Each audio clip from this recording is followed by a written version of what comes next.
பிரியமானவர்களே, ஆண்டவராகிய இயேசு கிறிஸ்துவின் நாமத்தினாலே உங்களை யாவரையும் அன்போடு கூட நான் வாழ்த்துகிறேன். ஆண்டவர் கிருபையாய் நமக்கு கொடுத்த இந்த புதிய நாளுக்காக முதலாவது நாம் ஆண்டவருக்கு நன்றி சொல்லுவோம். மென்மையானவரே, மேகஸ்தம்பமே, ஊற்று தண்ணீர் ஜீவநதி, ஊற்று தண்ணீர் ஜீவநதி, ஆனந்த தைலமே, ஆனந்த தைலமே,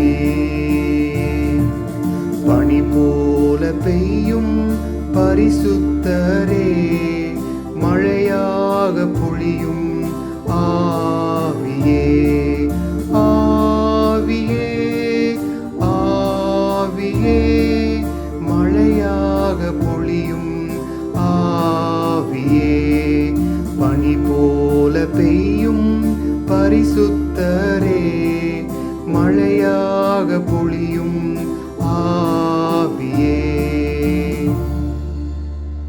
இந்த நாளுக்கு அந்த ஆண்டவர் கொடுக்கிற ஒரு வார்த்தை ஓசியா புஸ்தகம் 14ஆம் அதிகாரம் 5வது வசனம்.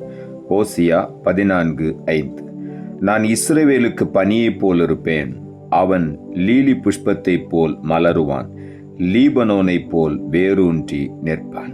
இந்த காலை வேளையில் ஆண்டவர் தம்முடைய ஜனத்திற்கு, இஸ்ரவேலுக்கு, தம்மால் தெரிந்து கொள்ளப்பட்ட பிள்ளைகளுக்கு பனியை போல் இருப்பேன் சொல்லுகிறார். இந்த காலை வேளையில பனியை போல் அவருடைய பிரசன்னத்தினாலே நம்மை நிரப்பி ஆண்டவர் வழி நடத்துகிற தேவனாயிருக்கிறார். மாத்திரமல்ல, அவன் லீலி புஷ்பத்தை போல் மலருவான் என்று இங்கே ஆண்டவருடைய வார்த்தை சொல்லுகிறது. ஆண்டவருடைய பிள்ளைகள் ஒவ்வொருவரும் லீலி புஷ்பத்தை போல, ஆண்டவர் பனியை போல அவர்களுக்கு வெளிப்படும் பொழுது அவர்களுடைய வாழ்க்கை லீலி புஷ்பத்தை போல மலர்ந்து மனம் வீசுகிற ஒரு வாழ்க்கையாய் மாறும். மாத்திரமல்ல, லீபனோனை போல வேரூன்றி நிற்பான் என்று இங்கே எழுதப்பட்டிருக்கு. லீபனோன் உயரமாய் வளரக்கூடிய, மேலோங்கி வளரக்கூடிய ஒரு மரத்தின் எப்படி வேர் அதை தாங்கி நிற்கிறதோ அதே போல என் ஜனமாகிய நான் விரும்புகிற இஸ்ரவேல் வேரூன்றி நிலைத்திருப்பான் என்று ஆண்டவர் சொல்லுகிறார். ஆகவே இந்த காலை வேளையில் உங்களையும் என்னையும் தெரிந்து கொண்ட ஆண்டவர் இஸ்ரவேலாக அவருடைய கிருபையினாலே நம்மை மாற்றி அவருக்கு பிரியமான பிள்ளைகளாய் வழிநடத்தி கொண்டு வருகிற ஆண்டவர் இந்த காலை வேளையில் சொல்லுகிறார், நான் உனக்கு பனியை போல் இருப்பேன், நீ லீலி புஷ்பத்தை போல் மலருவாய், லீபனனை போல வேரூன்றி நிலைத்திருப்பாய் என்று இந்த காலை வேளையில் ஆண்டவர் சொல்லுகிறார். சங்கீதங்களின் புஸ்தகம் 147ஆம் அதிகாரம் 16வது வசனம் சொல்லுகிறது, பஞ்சை போல் உறைந்த மழையை தருகிறார், சாம்பலை போல் உறைந்த பனியை தூவுகிறார். ஆண்டவர் தம்முடைய பிள்ளைகள் மேல் உறைந்த பனியைப் போல அவருடைய பரிசுத்த ஆவியானவரை தருகிறார். சாம்பலை போல உறைந்த பனியை அவர் தூவிக்கொண்டே இருக்கிறார். பரிசுத்த ஆவியானவர் வெண்மையான மென்மையான பனியை போன்று நம்மேலே இறங்கி வருகிற தேவன். இந்த காலை வேளையில ஆண்டவர் அதைத்தான் சொல்லுகிறார். பஞ்சை போல உறைந்த மழையை தருகிறார், சாம்பலை போல உறைந்த பனியை தூவுகிறார். இந்த காலை வேளையில பரிசுத்த ஆவியானவர் உறைந்த மழையைப் போல, பனித்துளிகளைப் போல நம்மேலே இறங்கி கொண்டே வருகிறார். காலைதோறும் அவருடைய கிருபைகள் புதிதாக இருக்கிறது. அவருடைய ஆவியானவராலே அந்த பரிசுத்த தேவனுடைய பிரசன்னம் நம்மேலே இறங்கி கொண்டே இருக்கிறது. உன்னத பாட்டு புஸ்தகம் 2ஆம் அதிகாரம் 1 வசனம் சொல்லுகிறது, நான் சாரோனின் ரோஜாவும் பள்ளத்தாக்குகளின் லீலி புஷ்பமுமாய் இருக்கிறேன் என்று ஆண்டவர் தம்மை குறித்து சொல்லுகிறார்.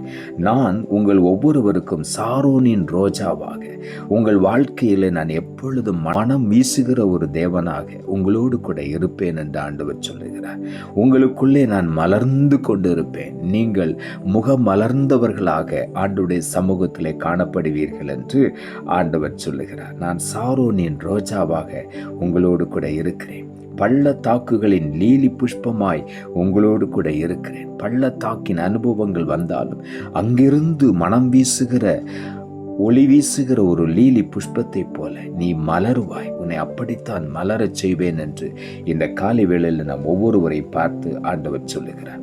சங்கீதங்களின் புஸ்தகம் 92வது அதிகாரம் 12ஆம் வசனம் சொல்லுகிறது, நீதிமான் பனையைப் போல் செழித்து லீபனோனில் உள்ள கேதுருவை போல் வளருவான் என்று எழுதப்பட்டிருக்கிறது.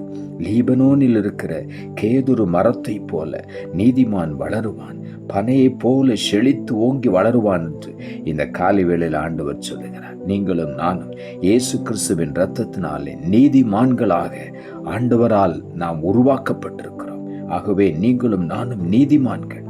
அவர் நம்முடைய பாவங்களை சுமந்துவிட்டு நம்மை நீதிமான்களாக ஏற்கனவே மாற்றிவிட்டார். ஆகவே இந்த காலை வேளையில் சொல்லுகிறார், நீங்கள் பனையைப் போல செழித்து வளருவீர்கள், லீபனோனில் உள்ள கேதுருவைப் போல வளருவீர்கள் என்று இந்த காலை வேளையில் நாம் ஒவ்வொருவரையும் பார்த்து ஆண்டவர் சொல்லுகிறார். ஏசாயா தீர்க்கதரிசன புஸ்தகம் 27ஆம் அதிகாரம் 6வது வசனம் சொல்லுகிறது, யாக்கோபு வேர் பெற்றி இஸ்ரவேல் பூத்து காய்த்து உலகத்தை பலனால் நிரப்பும் நாட்கள் வரும் என்று இங்கே ஆண்டவருடைய வார்த்தை சொல்லுகிறது. யாக்கோபு வேர் பெற்றி இஸ்ரவேல் பூத்து காய்த்து பலன் கொடுக்கிற ஒரு நாட்கள் இந்த நாட்கள். ஆகவே நாம் ஒவ்வொருவரையும் பலன் கொடுக்கிறவர்களாய் இந்த தேசத்திலே ஆண்டவர் மேன்மைப்படுத்தி ஆசீர்வதிக்க போகிறார். ஆகவே உற்சாகமாய் காணப்படுவோம். கொலோசையர் புஸ்தகம் 2ஆம் அதிகாரம் 6வது வசனம் சொல்லுகிறது, ஆகையால் நீங்கள் கர்த்தராகிய கிறிஸ்து இயேசுவை ஏற்றுக்கொண்டபடியே அவருக்குள் வேர் கொண்டவர்களாகவும் அவர் மேல் கட்டப்பட்டவர்களாகவும் அவருக்குள் நடந்து கொண்டிருங்கள் என்று ஆண்டவருடைய வார்த்தை சொல்லுகிறது. நாம் செய்ய வேண்டிய காரியம் என்ன? நம்மை ஆண்டவராகிய இயேசு கிறிஸ்து அவருடைய பிள்ளைகளாய் மாற்றி இருக்கிறார். நம்மை அவர் ஏற்றுக்கொண்டு விட்டார். அவருக்குள் நாம் வேர் கொண்டவர்களாக ஒவ்வொரு நாளும் நாம் ஆழமாக வேர்விட்டு ஆண்டவரோடு உறவு வைத்து கொண்டு அந்த உறவிலே ஆண்டவருடைய வார்த்தையினாலே கட்டப்படுகிறவர்களாய் காணப்படும் பொழுது, அவருக்குள்ளே நாம் நடக்கும் பொழுது மேன்மையான ஆசீர்வாதங்களை, உன்னதமான நன்மைகளை, ஆசீர்வாதங்களை நாம் ஒவ்வொருவரும் இந்த காலை வேளையில் சுதந்திரித்துக் கொள்வோம். ஆகவே உள்ளத்தின் ஆழத்திலிருந்து ஆண்டவருக்கு நாம் நன்றி சொல்லுவோம். இந்த காலை வேளையில் பனியை போல நம்மேல பரிசுத்த ஆவியானவர் இறங்கி கொண்டிருக்கிறார். காலைதோறும் அந்த கிருபை புதிதாய் வெளிப்படுகிறது. அவர் பனியை போல நம்மேல இறங்குகிறார். நாம் லீலி புஷ்பத்தை போல வாசனை வீசுகிறவர்களாக மலர்ந்து ஆண்டவருக்காக நாம் மனம் வீசுகிறவர்களாய் காணப்படுவோம். அதைத்தான் இந்த காலை வேளையில நாம் ஒவ்வொருவருக்கும் ஆண்டவர் செய்கிறார். எல்லா சோர்வுகளையும் பலவீனங்களையும் மாற்றி ஆண்டவர் தம்முடைய மகிமையின் பிரசன்னத்தினால அந்த பனியை போல அந்த பிரசன்னத்தை நம்ம மேல ஊற்றி நம்மை மலர்ந்து மனம் வீசுகிறவர்களாய் இந்த காலை வேளையில் ஆண்டவர் மாற்றுகிறார். உள்ளத்தின் ஆழத்திலிருந்து ஆண்டவருக்கு நன்றி சொல்லுவோம். நாம் ஜெபிப்போம். அன்புள்ள ஆண்டவரை, கிருபையாய் கொடுத்த இந்த புதிய நாளுக்காக மறுபடியும் உமக்கு நன்றி செலுத்துகிறோம்.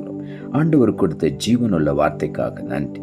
நான் இஸ்ரவேலுக்கு பனியை போல் இருப்பேன், அவன் லீலி புஷ்பத்தை போல் மலருவான், லீபனோனை போல் வேரூன்றி நிற்பான் என்ற வார்த்தையை கொடுத்தேன். வசனத்தை கேட்டுக்கொண்டிருக்கிற ஒவ்வொருடைய வாழ்க்கையிலும் எந்தெந்த பகுதியில் தடுமாறி நிலை குலைந்து இருக்கிறார்களோ, என்னால் ஒரு பிரயோஜனமில்லை என்று சொல்லி இருக்கிறார்களோ, இந்த காலை வேளையில் ஒவ்வொருவர் மேலும் பனியை போல நீர் இறங்குகிறபடியினால் உமக்கு நன்றி. அவர்கள் லீலி புஷ்பத்தை போல மலர்ந்து மனம் வீச போகிறபடியினால் உமக்கு நன்றி. லீபனோனில் உள்ள மரத்தை போல வேரூன்றி உறுதியாய் உம்மிலே நிலை நிற்க நீர் செய்கிறபடியினால் உமக்கு நன்றி. அப்படி ஒவ்வொருவருடைய வாழ்க்கையை உறுதிப்படுத்தி மேன்மைப்படுத்தி ஆசீர்வதியும் தாழ்த்துகிறோம். இரட்சகர் இயேசுவின் நாமத்தில் ஜெபிக்கிறோம் நல்ல பிதாவே, ஆமென்.